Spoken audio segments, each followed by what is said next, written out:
All right. Welcome. It's so nice having you here. Welcome to the wonderful World Science Fair. What a beautiful day, huh? You got a beautiful day here in New York City. How many of you have been to Cool Jobs before? Oh, all right. Good. We got a lot of alumni. If you've never been to Cool Jobs before, it's a wonderful program. It is not called, by the way, Cool Jobs because it's like 40 degrees in this room right now.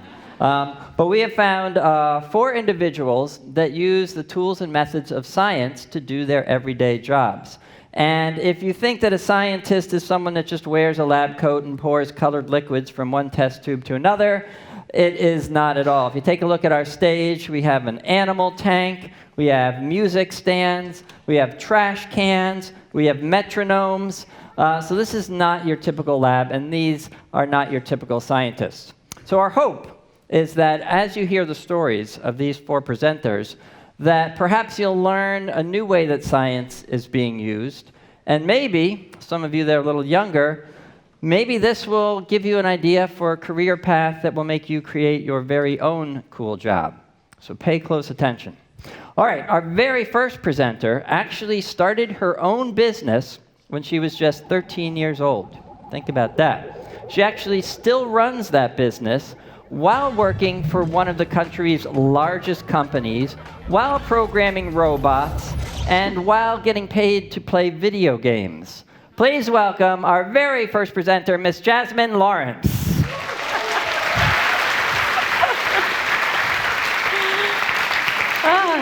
Hello. Hi, I'm so happy to be here. My name is Jasmine Lawrence, and I'm an engineer and an entrepreneur. I know this session is called Cool Jobs, and that kind of works for me in the plural because I do wear a lot of hats and I have a lot of jobs. Anyone with multiple jobs in the audience right now? Yeah, it's a struggle. But yeah, I'll tell you how I got started and share a little bit about the career paths that I've chosen for myself. So for me, when I was a kid, I loved math and science, but I also loved art and building things. I was very creative and very, curious about how things worked. I also loved watching sci-fi movies. Any sci-fi nerds in there? Trekkies in the house? Yeah! So for me, I loved watching these movies because they showed me what the future could look like. And as a kid, they would ask you, what do you want to be when you grow up? And the answers are doctor or lawyer, kind of everyday things that kind of hold society together. But I wasn't concerned with what was happening right now. I wanted to build the future where we're living on Mars or flying through outer space. So when I saw this movie called Bicentennial Man about a robot that spent 200 years becoming human, I was hooked. And I was like, yeah, that's going to be my job. I'm going to build that. I'm going to be the person who builds the arms and the brain and really helps bring robots into our homes and into our jobs in a way that's actually useful. So I started studying math and science at a higher level and really engineering in high school. There are lots of programs in my local high school. I was fortunate enough where we could study robots and the basics of physics and things like that. And I went on to study computer science at the Georgia Institute of Technology in Atlanta, Georgia. And there, maybe I was just turned 18. It was the first time I learned how to code. I learned how to speak the same language that the devices spoke. I learned how to put transistors together and put parts together and actually build my own robot. It was an amazing opportunity. At the school, we worked with robots that were actually nurses and robots that would dance with humans for physical therapy and really kind of be your partner and wouldn't get bored like a normal person would. But it was exhilarating for me to finally be able to do it so soon, only 10 years after seeing the movie. And I was really so passionate about building the technology, but what I learned was missing from my life was how do you actually build technology that actually works with people, right? Because the whole fear about robots is, they're going to take all the jobs that we love doing. But my focus is on social robots that collaborate with you and work together with you to support you in doing what you need to do. And so I went on to get my master's degree in human-centered design and engineering. So very focused on understanding people, the power structures that they work in, the places that they live, the challenges that they face in their everyday life, and figuring out, is there a way that technology could come alongside and support them? So after graduating from all of that school, I got a job where I had multiple video game consoles at my desk every day. That's right. I had the opportunity to work at Microsoft building their brand new Xbox One. So after 8 years of school, I basically got paid to play video games every day, to build a community and a system and a platform that would bring people together to do something they love. So that's one way where I saw technology connecting people in a very fun way. And it was also a smart device. So all of my learning how to code and learning how to work with devices really all came together in a way that I never imagined. The next thing I pursued was actually working on holograms. Does anyone know what a hologram is? Yeah, you've only seen them in movies, right? Well, when I was working, I actually got to bring holograms into my real world and see them every day. And we use them to plan different spaces. So for example, if you were building a new house, where does the kitchen go? Where does the fridge go? Where does the couch go?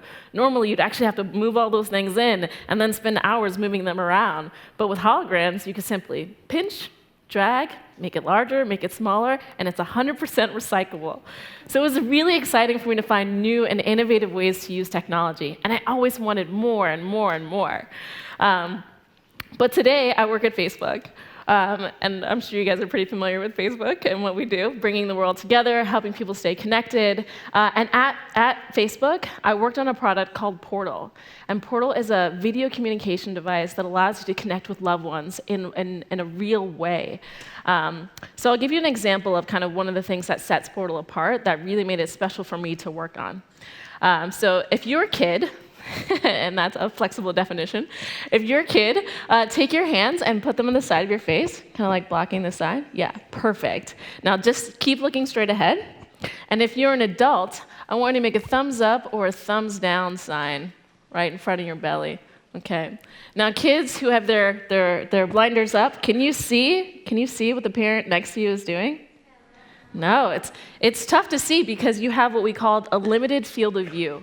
And so what Portal does is it takes like the traditional video communication that you're used to, and it opens it up to 140 degrees, so you can actually see the entire space. Not only that, it actually follows you around so that you can move effortlessly. But instead of talking about this tech, I'll just show you. And luckily, my mom is here to help me. Hi, Mom. Hi, Jasmine. How you doing?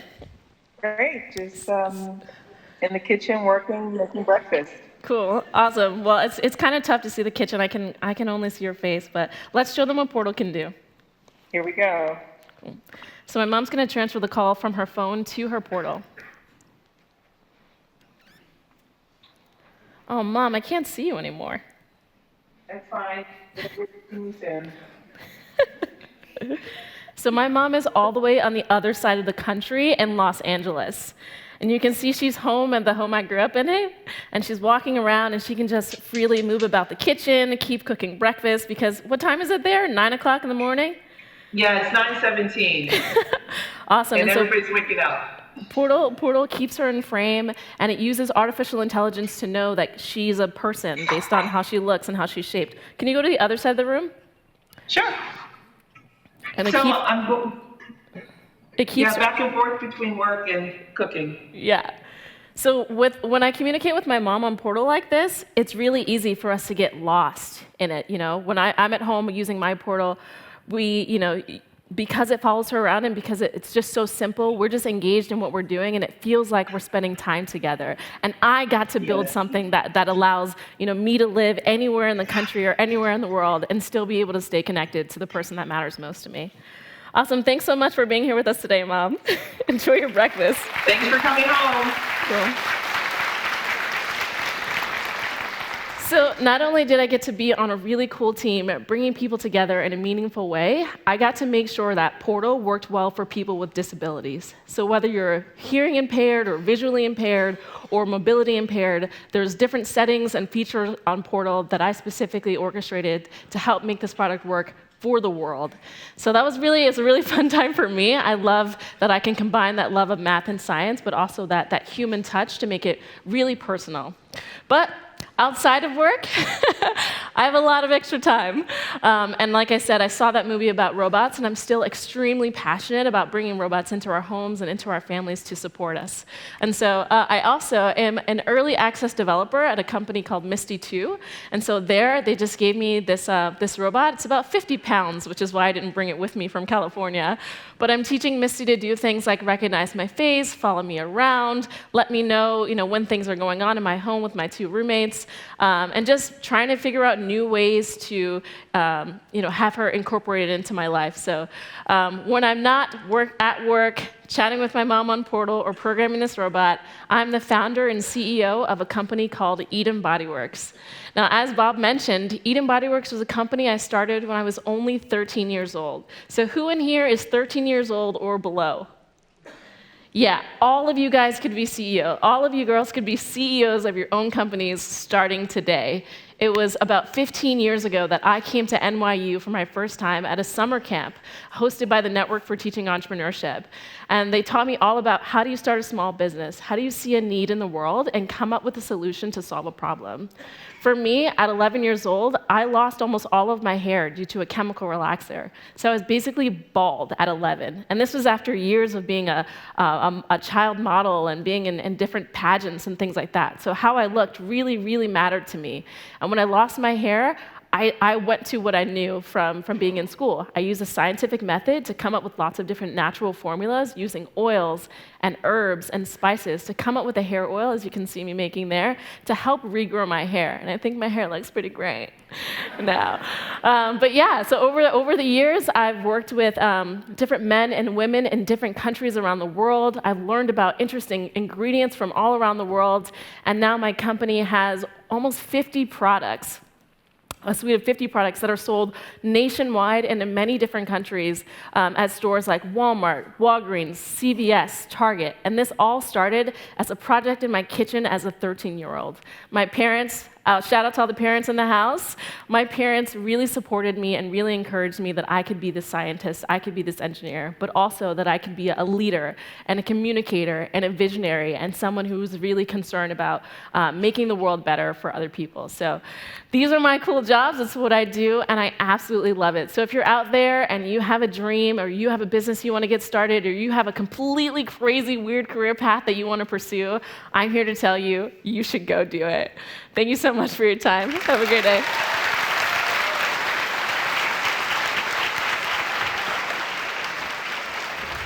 I don't know about you. That sounds pretty. How many of you guys would like to have your very own business, like you're the boss of your business? Yeah, and how many of you would like to build robots, maybe? And how many of you want to get paid for playing video games? Yeah, see? Cool science job. All right, so our next presenter is an engineer. Now, typically, engineers are sitting at computer screens designing things, or they're in shops putting materials together and things like that. But this particular engineer found a way to match his love of engineering with his fascination and love of animals, as there is a way to put those two together. So please welcome our materials engineer, Mr. Mike Bartlett.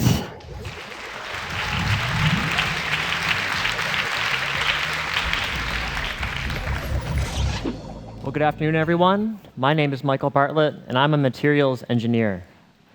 And it's a really, really cool job. So what I get to do, I'm a professor, and I get to study how things are put together, how we can make them better, and how we can take materials and use them in our everyday life.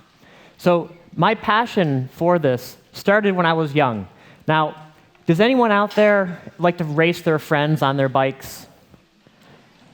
Lots of hands, right? So when I was growing up, I loved to race my friends down the street. And I always wanted, of course, to be the one in front, right? So what I would do is I would look at my bike and I would wonder, well, how do I make it go faster? I want to go faster. And I started thinking, well, what is it made out of? It's made out of all these very cool materials. So as I started growing up, I had this kind of instilled in me that materials were really important and really cool. And I started to get really into science and math. And when I looked at engineering for college, I saw that there was material science and engineering. And I thought, wow, that's exactly what I need to do. So as I got into this, I started exploring mostly soft materials. So things that are kind of like rubbery, maybe how your skin feels, soft, kind of like that. And one of the things that I did through this was I started working on adhesives. So does anyone know what this is? That's tape, that's right. Now, tape is really great. You can take it, you can stick things together. And in fact, if you take a piece of tape, we know that if you put it on a surface, it can hold tightly. But then most tapes, when you try to peel them off, it can be really hard, okay? So what I wanted to understand was, well, do adhesives have to be built this way? And in fact, they don't have to. If you look into nature, there's actually many beautiful examples of different kinds of adhesives. So why don't we bring out Crystal and her gecko?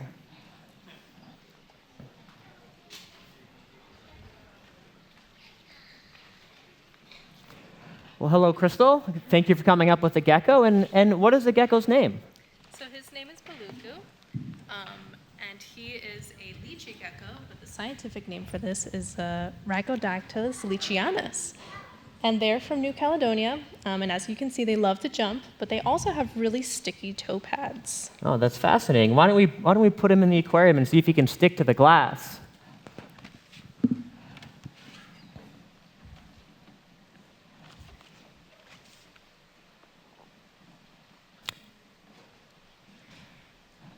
Or hang out on the branch, which is also good. But as you can see, the gecko is hanging upside down on this piece of wood. And how does it do it? Does anyone know how the gecko does this? Adhesives, of course. It has on its hands, it has actually millions of these tiny hair-like features called setae.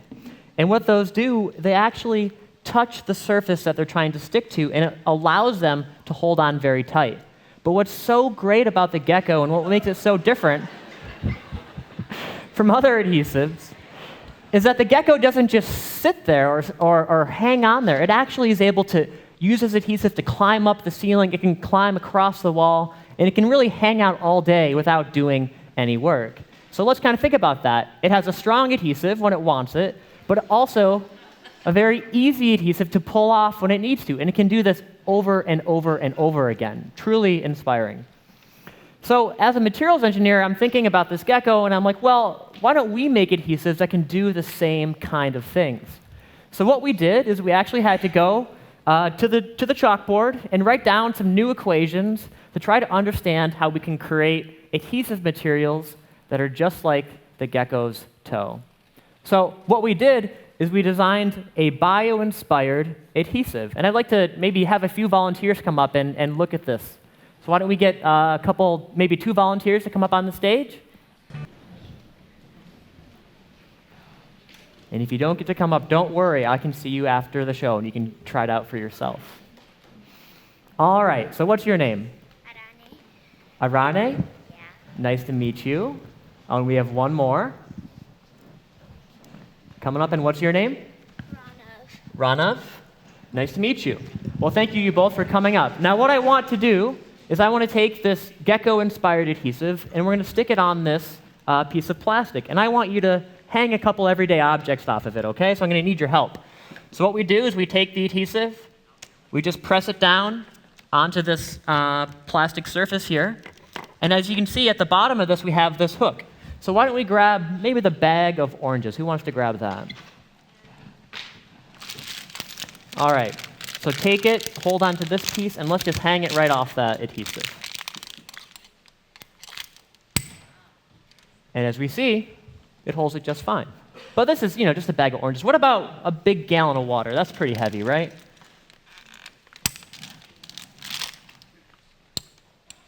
Oh, heavy.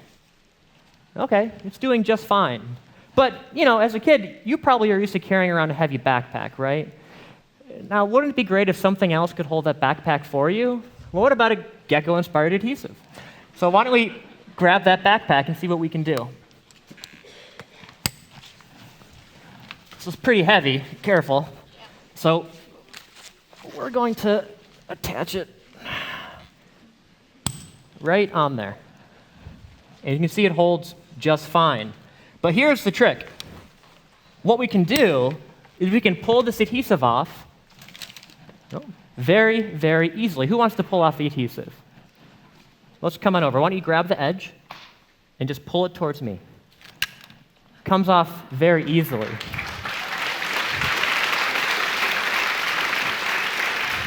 And then one last thing, why don't you touch it? Does it feel sticky? Not really. It doesn't feel sticky at all.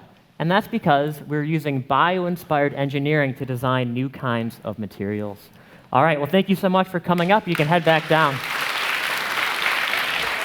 Actually, let's do, you know what, that's not enough. I think they can do one more thing with us. Why don't you come back up? I think the backpack was pretty cool, but, I mean, how strong is the adhesive? Do you think that maybe we could do a tug of war with the adhesive and see if you can pull it off? So what we have here is a tug of war system made out of the adhesive materials. So why don't you take this side, and you can take that side. And what we have here is just a piece of plastic, and the adhesive is actually attached to that plastic, and we have these two brackets on the side of the plastic so that it doesn't get twisted. So why don't you kind of step back a little bit, and then on the count of 3, I'll let go, and let's see who wins the tug of war. Okay? 1, 2, 3.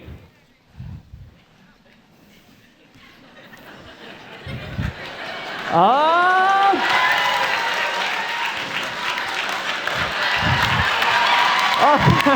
right. Very, very good. You're both very strong, but the adhesive actually is just a little bit stronger. So, okay, thank you so much.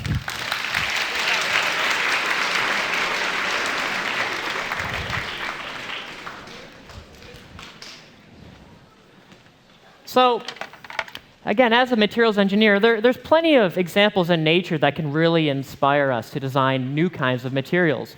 And another area I'm interested in is trying to make new types of robots and electronics that are made out of soft materials.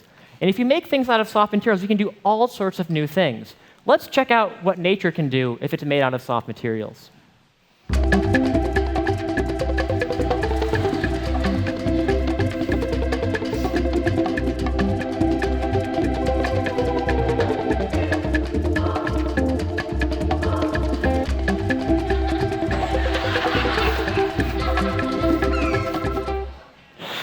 All right, so that's a beautiful example of what's possible in nature. And something that really catches my attention there is watching this octopus squeeze its entire body through this very tiny hole.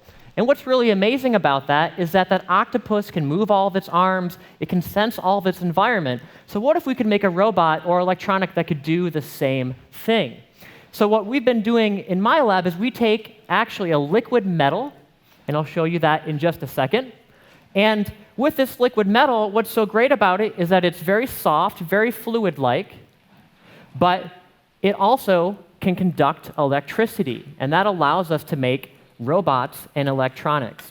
So what I have here is a little bit of this liquid metal, and as you can see, it's very liquid-like. I can syringe it right out of this syringe, and it will flow just like a liquid.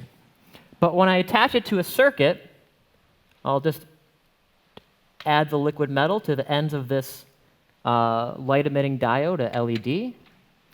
When I take a battery and I hook it up, what you'll see is that that light will turn on. So now, with this liquid metal, thank you very much, with this liquid metal, we now have a material that's soft and fluid-like, but it can also conduct electricity. So what can we do with that? Why don't we see if we can make some really neat electronics with the video?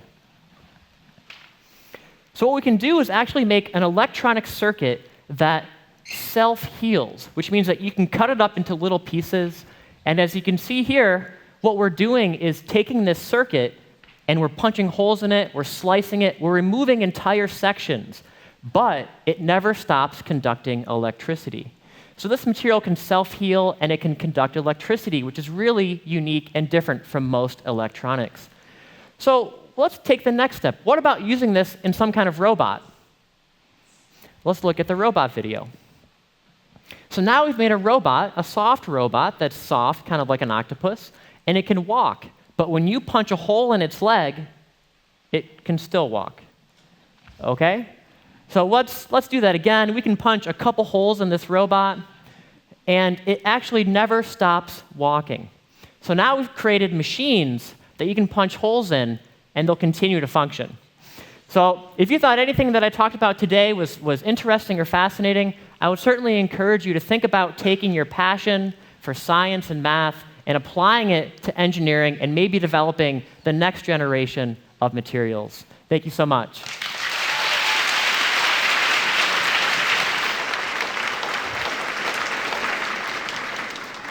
All right, so let's review.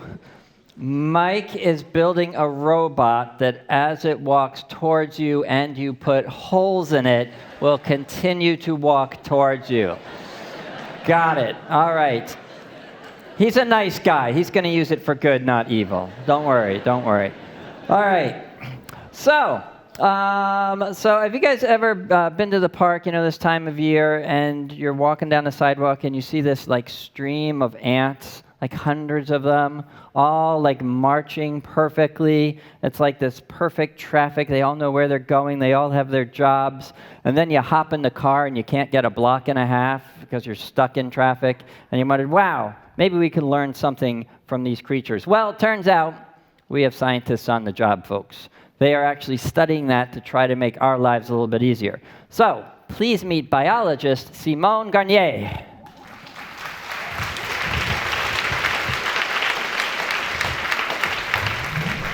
Hello, how are you?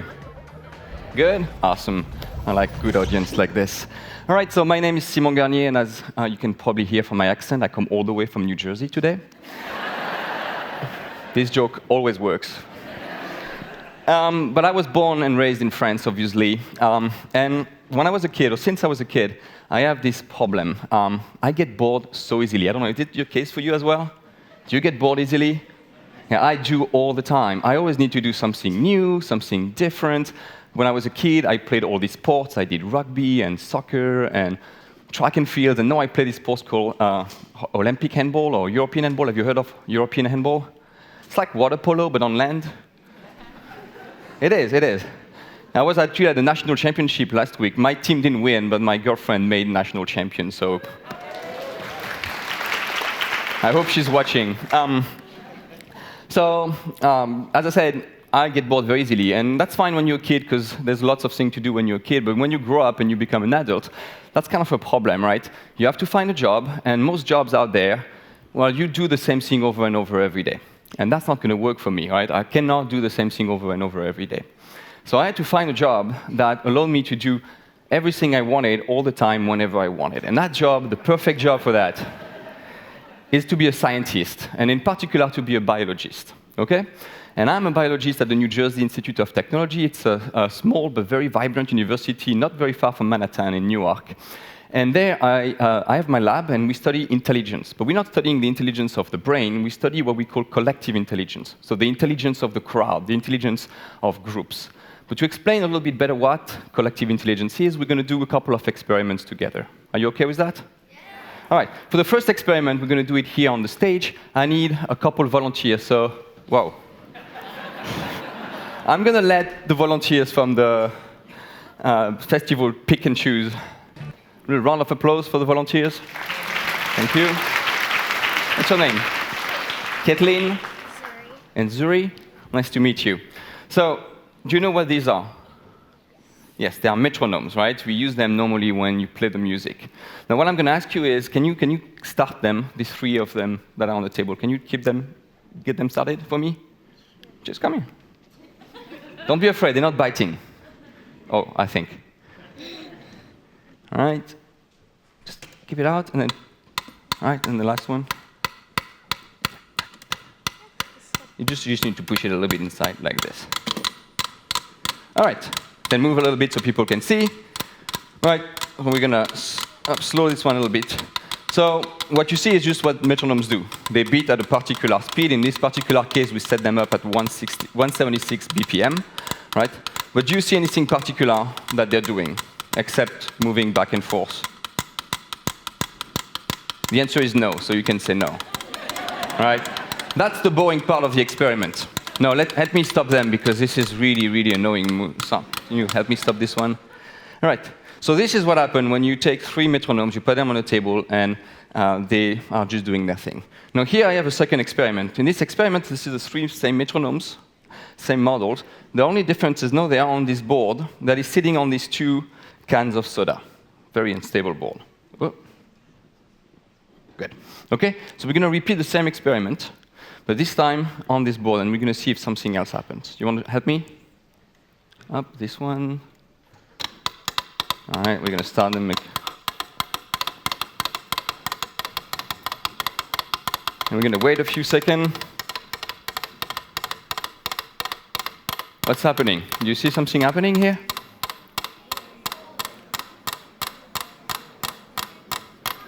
Wow, science! All right, help me stop them. All good? All right. Thank you very much for your help. You can go back to your seats.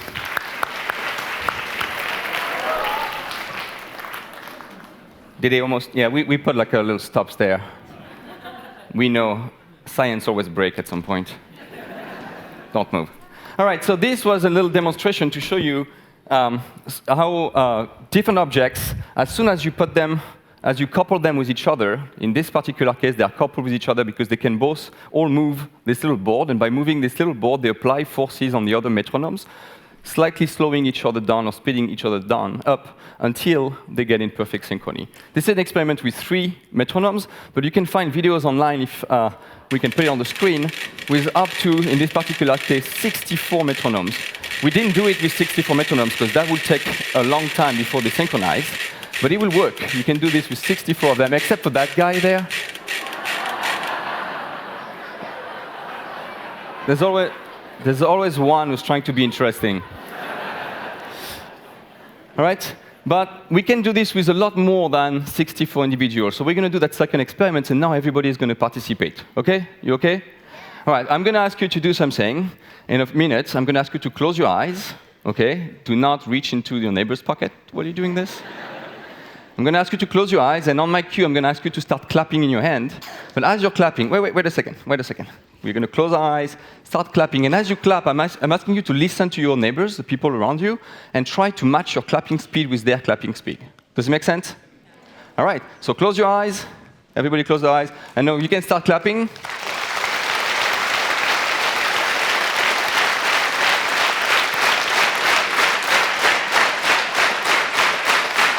All right, thank you very much.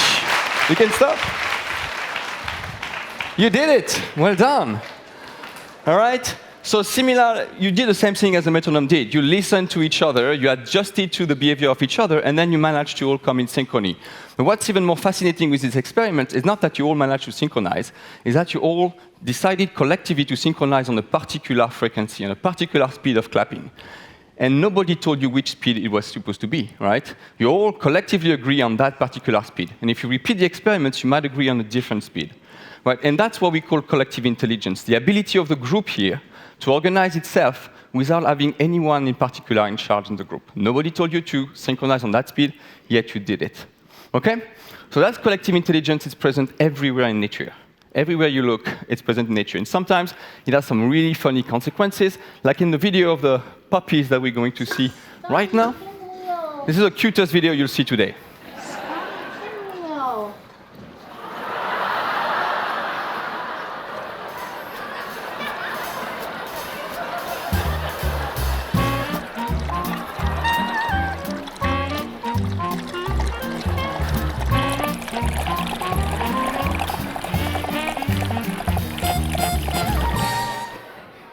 All right. So this is the same principle, right? The puppy pushes a puppy that pushes a puppy, and then this pinwheel gets started and will not stop until all the food in the bowl is consumed. Okay, so that's kind of a silly example, but actually in nature you can find some of these examples that are a lot smarter than that. And I'm going to show you here now a video of ants, a species of ants that I study in Panama, in the tropical forest in Panama. These are called army ants. they move through the forest, they form these very long trails of ants through the forest, and then they have to pass obstacles like these gaps. In this particular case, it's an experiment we've done with them. But they are using their collective intelligence. They're capable of bridging these gaps, right? Even if the bridge breaks, it will self-repair, a little bit like the liquid material that we've seen before. And thanks to this, that allow them to optimize their path through the forest. They can go faster to the food sources because they're capable of, instead of having to go around the gap, they can go directly through it. Now, that's one example. This is my second favorite species of ant in the world, army ants. Remember that if you go to Central and South America. But if you go to Northern Australia, there's my favorite species of ant, which I call weaver ants. If we can put in the video of the weaver ants. These are ants that they build their nest by bending and folding leaves together and then stitching them with silk. And this is little experiments we've done where you can see these ants. These are the most beautiful ants in the world, in my opinion. A single ant here will not be capable of folding that leaf. A single ant is not strong enough. But by working together, by forming these chains, they're capable of pulling and exerting extremely strong forces on the leaves that allow them to bend them together, right? Now, one of the best aspects of my work is I get to study these fascinating organisms in the wild, but I also get to work with engineers and social scientists and criminologists and all sorts of people outside of my field to bring the principle of science that we've discovered with these species and then bring them to try to figure out like real-life application for them. So for instance, you might not know that, but companies like Amazon that have big warehouses, companies like this, they have fleets of robots inside their warehouses that works a little bit like the ants do, and to reorganize the warehouse. So you have these fleets of robots, like little ants, go around, move products around to better organize the warehouse instead of having humans do it, right? Similar things, every time Amazon or one of these companies ships you packages, they have to decide where the package is going before it goes to your home, and they have to optimize that. And they use algorithms that are actually inspired from the behavior of the ants. And when I'm saying inspired from them, the algorithms are called ant colony optimization algorithm, ACO, if you study this in school later. And these algorithms have been invented because we studied the ants in the first place. Now, I also work in my lab. We work with criminologists and the Newark Police Department developing software to facilitate, to do what we call predictive policing, which is the idea of trying to forecast where and when crime is likely to happen in the next week, in the next month, etc. But my favorite type of application, like the one that I really love, is what we're going to see in the next video. It's these robots. So these are not my robots. I didn't make them. They are called hypercells, and there are other types of robots like this. But they are fascinating because these robots can attach and detach from each other, a little bit like the army ants that we've seen before. And by attaching and detaching from each other, they're capable of forming these beautiful structures. And these structures can be formed everywhere, and they can form any structure anywhere in the world. They don't need anyone to give them a plan. They do this all by themselves. Okay? So these are prototypes, right? They've been created a few years ago. But maybe in 10, 20, 30 years, when all of you young people here work for NASA, you might be sending some of these robots to Mars, but fleets of them that will be able to build houses for us on Mars before we actually go and inhabit these planets. Because we don't know what we'll find on Mars, so we need to be able to send something that will be able to build in any kind of environment. So it's almost done with my time on stage. I wanted just to summarize a little bit why my job is so cool and why I think it's one of the coolest jobs you can have. First, you get to travel a lot, right? I travel all around the world. You get to study really funky and weird and exotic species of ants and other animals. We also work with elephants and baboons and goats for some reason. It's a long story. But I also get to play with a lot of cool toys, like technology you haven't seen yet, things that might actually never come out of the lab, and we get to participate in the building of these new technologies. And also, we get from time to time, we can help a little bit society get a little bit better. But that's not the best thing about my job. As I said, I get easily bored. In that job, I never get to do twice the same thing in a row, right? Tomorrow, I'll be working with data that were collected on elephants. And then maybe next week, I'll be working on ants in the lab. Next month, I'll be in Europe. Next year, I'll be in Australia, right? So if you don't want to get bored in your life, and if you're looking for the perfect job for that, become a biologist. Thank you very much.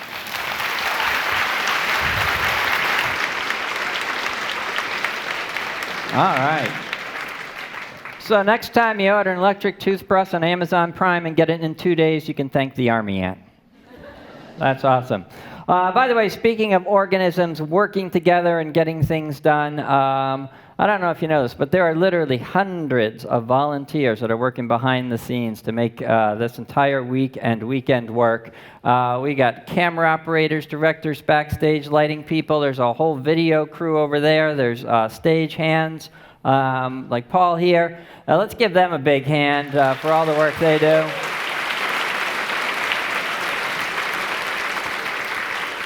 All right, so our next presenter deals a lot with the brain and music.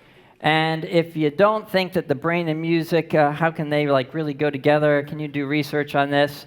Of course you can, because I checked this morning, and Baby Shark officially has 2.8 billion views on YouTube, right? And that gets stuck in your head. And if you don't believe me, here we go, kids. Baby Shark.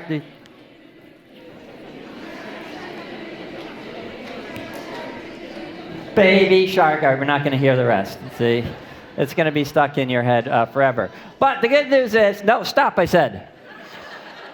The good news is that we have scientists trying to figure out why that is, because that could be the key to creating an amazing song and just learning how the brain works. So please welcome our next presenter, our cognitive scientist, Elizabeth Hellmuth Margulis.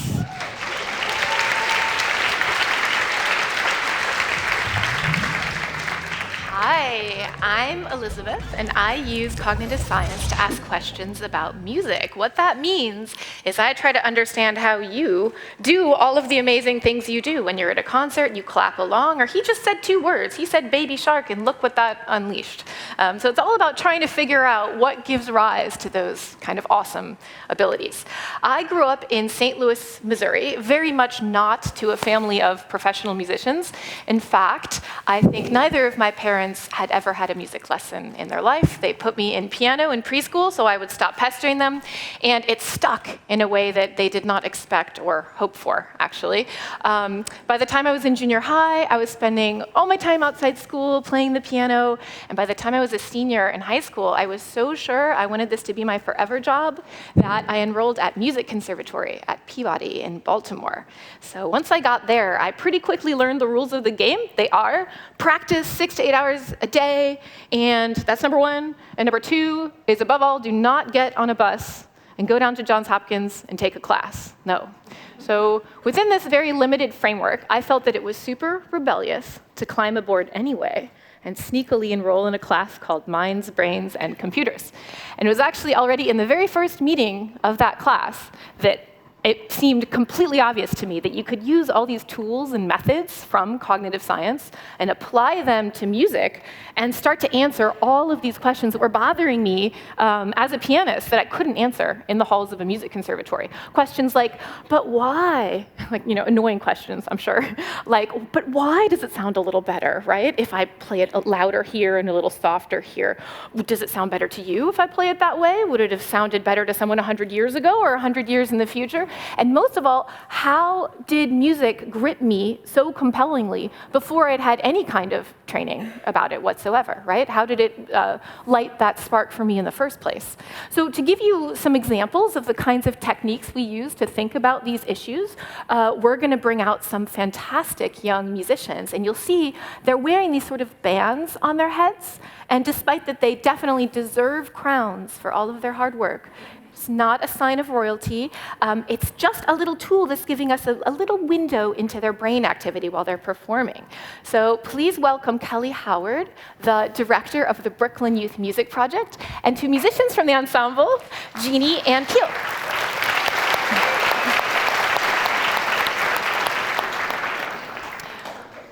So we're going to see a visualization up on the screen. You're going to see outlines of 2 heads, okay? And what you're really going to be looking at is the distance between the 2 heads, and what that represents is the degree of synchrony between their brains as they're performing between the activities. So think about, you saw synchrony with metronomes earlier, right? So think about what brains are doing, right? And all the neurons that are firing. This is a pattern in time. And they can either be in sync with each other or not. So as these outlines get closer, it's showing that their brains, this activity is getting closer in sync. And as it comes apart, you can see that it's getting a little farther out of time with each other. OK, and so as you're watching this, you have two jobs. Your first job is to enjoy the music. And your second job is to think about the moments at which you see the heads coming together. What do you think might be happening in the music that's leading to that? OK, so we're going to hear a gavotte by Rameau.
Thank you, Jeannie and Keel. So that's just a visualization, an example of the ways you can use these kinds of techniques to ask questions about what performers do and how music brings us together.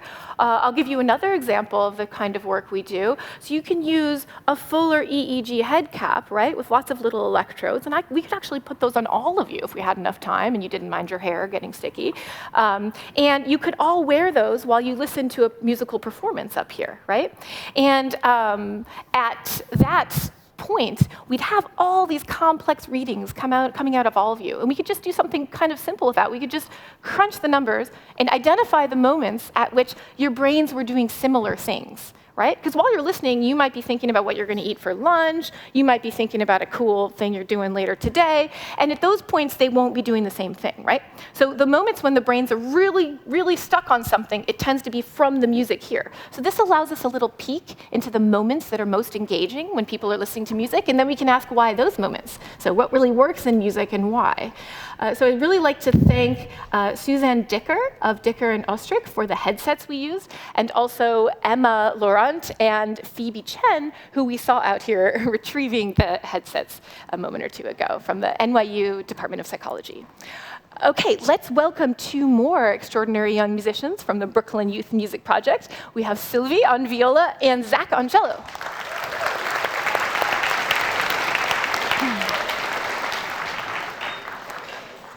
Another interesting question that we might ask about music is how similar listening to music might be to listening to speech, right? After all, they both are sequences of sounds that people can use to communicate. Psychologist Diana Deutsch at the University of California at San Diego has discovered a really cool perceptual transformation that explores the boundary between those two domains. So let's take a listen to this here and see if we can get the transformation working for all of you. The first thing that you're going to hear now is a brief clip of speech where I just asked a kid to talk about space. So let's hear what he has to say. It's just so amazing that we've managed to send a rocket to the moon. The moon, it's orbiting, it's super far away, it's a hostile environment. It's almost like humans aren't even supposed to go there, but we did. And it's just incredible. OK, fair enough. Now we're going to go in and we're just going to take out a little clip of that, a little bit of what you heard, and we're going to repeat it a lot. OK, don't worry, you just sit back. It's supposed to be repeating the insane number of times that you're about to hear it repeat. So just listen into this. The moon, it's orbiting. The moon, it's orbiting. The moon, it's orbiting. The moon, it's orbiting. The moon, it's orbiting. You can tap along the moon, if you feel compelled. It's orbiting. The moon, it's orbiting. The moon, it's orbiting. OK. Now we're going to go back and we're going to hear that first clip I played for you previously. And I promise you, It's the exact same sound file that we played before. Take a listen. It's just so amazing that we've managed to send a rocket to the moon. The moon, it's orbiting, it's super far away, it's a hostile environment. The moon, it's orbiting, the moon, it's orbiting, the moon, it's orbiting, the moon, it's orbiting, the moon, it's orbiting. Thank you, our musicians, for that.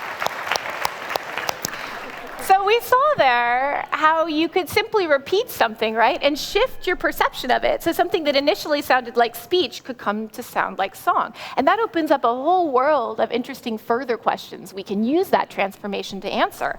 Like, what does it mean to listen to something musically? What does your brain do differently when it's listening to something as music? What does repetition have to do with this? And is it related to how repetitive a lot of music is? Or to the fact that we go back and listen again and again to our favorite songs?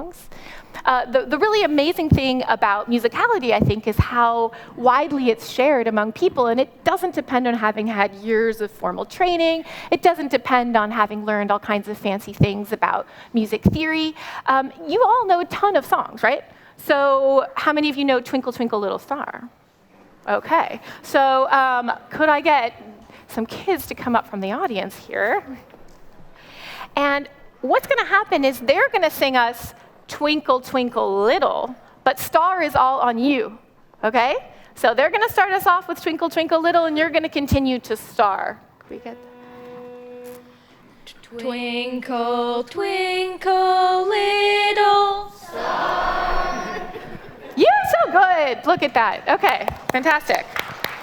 That was amazing. All right, now, we're going to make it just a little bit harder, okay? We're not going to use the words.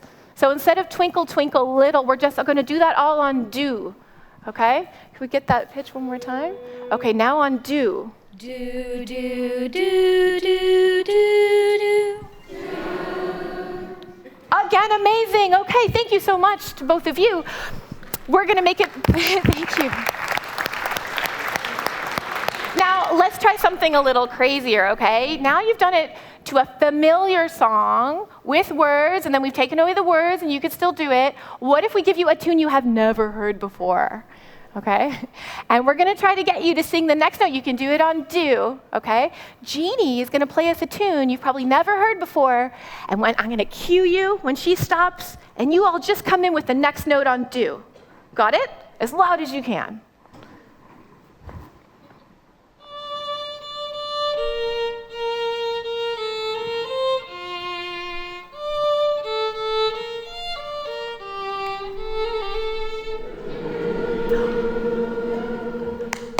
Lovely.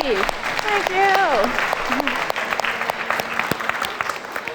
All right, think about it. How did you do that, right? You probably never heard that tune before. So you actually have to know a lot about music to be able to do that. And what's cool is that you can absorb, as you're just moving around the world and hearing music, you track all kinds of statistics about what notes proceed to what following notes, and that's a really important underpinning for how you're able to enjoy music and be moved by it.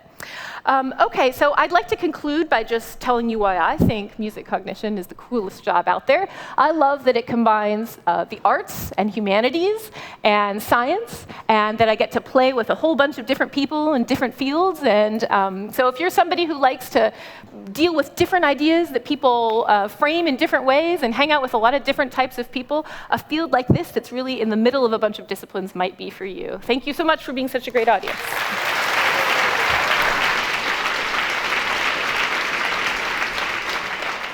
See, so there you go. When your 6-year-old was playing Let It Go for the 300th time, it was all in the name of science. So that's good to know. All right, so as you may have heard, I also have a cool job. I get to teach science and then occasionally go and blow things up on television, which is a lot of fun, doing that with a bigger budget than my school has. But I decided that I'd bring a little demo today, and we still have time. You guys want to see a quick little demo? All right, excellent. Then I'm going to bring our presenters back on stage. Give them a big hand.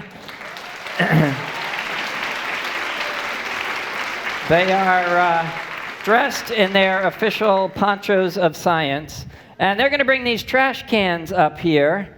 And we got 3 of these. They're empty trash cans at the moment, but we are going to be filling them up with my favorite go-to liquid known as liquid nitrogen. Yeah, see, someone knew, yeah. So how many of you have heard of liquid nitrogen? All right, it is a cryogenic liquid. That means that it is really, really cold. Nitrogen is actually 80% of the air that we breathe. When you take a deep breath, you're actually breathing about 80% nitrogen. But we've compressed it. It's really cold. It's about 321 degrees below 0 Fahrenheit. That's cold stuff. All right, so let's go ahead and we're going to fill up these trash cans. And then while they are filling those up, we are going to bring out our second component to this, which is the opposite of something very cold. It's something very hot. In this case, near boiling water. All right, so here we go. Now, when we mix these two together, what's going to happen is that we are going to get a vaporization of the water, but the cold is going to let it condense, and that means we are hopefully going to get even more of a cloud than we have here right now. Well, that's pretty cool already, though, I gotta say. All right, and let's have our Brooklyn Youth Orchestra. Let's put some music to this, please. All right, let's pick up our buckets. There we go, folks. Oh, it's so beautiful, so quiet. So peaceful. Get ready. And now! There we go. A nice crowd. Thank you guys all for coming out. We'll see you guys in the lobby in a little bit.